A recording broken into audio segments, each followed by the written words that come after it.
কান্নার জীবনের সফলতার বুঝি। জমিনে যেদিন আমরা আসছিলাম ওদিন আমাদের পুঁজি ছিল কান্নার আওয়াজ। আমার পেটে ক্ষুধা লাগছে, মাকে বলতে পারি না আম্মু খানা দাও, আমি কান্না করেছিলাম।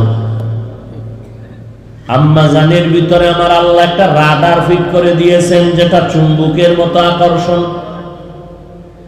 আমার কান্নার কারণে কখন কি আমি চাই, আমার চাহিদা আমার মা বুঝছেন। আমার কান্নায় কখন ক্ষুধা লাগছে, তাড়াতাড়ি মা খানা নিয়ে আসছেন।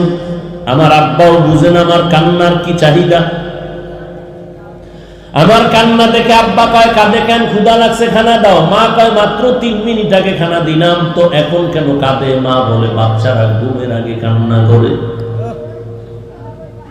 জীবনের শুরুর সফলতার পুঁজি আমার কান্নার আওয়াজ। আমার কান্নায় যদি মা পাগলনির মতো হইয়া আমার সব চাহিদা পূরণ করেছে এক কান্নার কারণে, বলতে পারি না গরম লাগে ফ্যান দাও। আম্মা জান কান্নার আওয়াজ বুঝেই বুঝছে এখন পাখা দেওয়া লাগবে। আম্মা জান বাতাস করা শুরু করলেন, আবার শীত লাগে কাঁথা দাও, বলতে পারি নাই কান্না করেছি। আম্মা বুঝছে এখন বাচ্চাটা কাঁদে কেন, কাঁথা লাগবে। আম্মা কাঁথার আয়োজন করলেন। আবার কান্না করেছিলাম বাথরুমে যাব, আম্মা দ্রুত আমাকে বাথরুমে নিয়ে গেলেন। আব্বাও বুঝে না। তাহলে মা সন্তানের প্রতি যেই মোহাব্বত, এর থেকে 99% মোহাব্বত আমার আল্লাহর কাছে জমা। বান্দা তুমি মায়ের কাছে কান্না করলে যদি মা পাগলনির মতো হইয়া তোমার সব দাবি আদায় করে এক পুঁজি কান্না, তুমিও যদি মালিকের দরবারে কান্নার আওয়াজ দাও, আল্লাহর মোহাব্বত কেন বাড়বে না, তোমার দাবি কেন আদায় হবে না? কান্না নাই।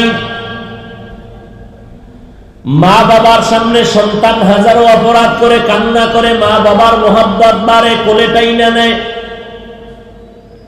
ছাত্র অন্যায় করে যখন চোখের পানি ছেড়ে কাঁদে, উস্তাদ মোহাব্বতের পার্সেন্ট বাড়ে আর কোলে টেনে নেয়। ওই মা বাবার তুলনায় উস্তাদের তুলনায় কি আমার আল্লাহর মায়া মোহাব্বত কম? তুমি যদি কান্না করো আমার মাওলার মোহাব্বত কেন বাড়বে না? আসলে বান্দা এত বয়ানের পরেও কেন বুঝো না আমার মাওলাকে তুমি এখনো চিনো না?